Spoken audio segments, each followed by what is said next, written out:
הערבים, ושלום לערן סיקורל, עורך חדשות החוץ. שלום אורן.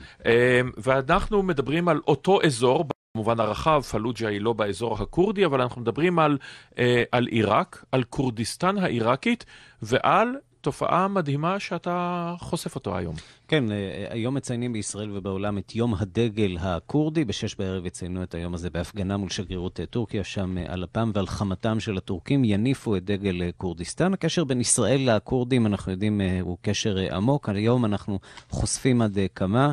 לא מדובר רק בקשר בין עולים לישראלים, אלא הרבה יותר. בשנות ה-90, עם המלחמה בעיראק, ראינו כאן גל של עולים מקורדיסטן, רבים מהם מוסלמים שעלו מתוקף חוק השבות, אלא שמאז המצב השתנה, רבים מהם לא השתלבו בארץ והחליטו לחזור לעיראק, וכך אנחנו עדים למציאות מדהימה למדי, קהילה ישראלית גדולה, מאות, כמעט אלפים של ישראלים שחיים בצפון עיראק, מדברים עברית ושומרים על קשר הדוק עם ישראל. שלום לדוקטור מוטי זקן. שלום, צהריים טובים. צהריים טובים, מומחה לקורדיסטן. עד כמה הקורדים זוכרים את ימי הזוהר של שיתוף הפעולה? כי בסך הכל ימי הזוהר האלה היו, עם כל הכבוד, לפני 30-40 שנה, או אולי לא רק.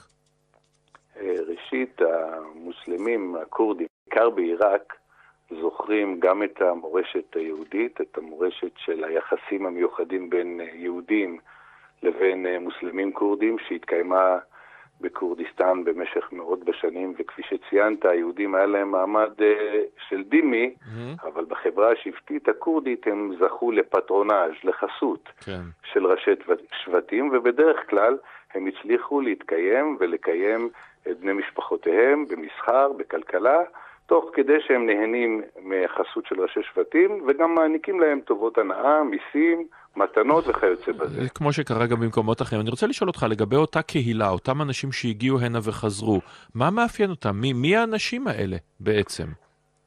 תראה, בעצם, אם נאמר את האמת, מדובר בפיאסקו, שבעברית זה כישלון גדול.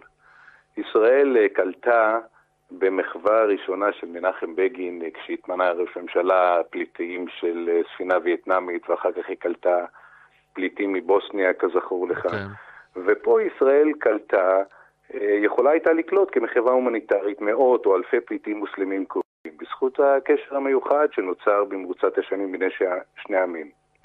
אבל במקום זאת היא נקלעה לסיטואציה של העלאת מוסלמים יהודים או צאצאי יהודים בזכות חוק השבות בראשית שנות ה-60, כאשר בדיעבד התברר כי מדובר בסדרה של מעשה רמייה שהציגו מצג שווא ושהיו מעורבים בו גם נציגי הסוכנות היהודית, גם נציגי זרועות שונות במדינה, גם עורכי דין מפולפלים וגם אנשים שנידונו לדין והורשעו בבית משפט בישראל שהעלו במרמה מוסלמים.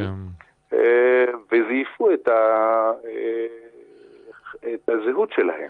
כלומר, המצב המצב הכלכלי הקשה בקורדיסטן, בעקבות מלחמת המפרץ הראשונה, בעקבות יצירת הסייף האבן, רצועת ביטחון עבור הקורדים בעיראק, אפשר ליהודים בקורדיסטן לבוא ולבקר את מולדתם. כך נוצר מגע עם קורדים, שהיו ילדים או צאצאים של נשים שנישאו למוסלמים במחצית הראשונה של המאה ה-20,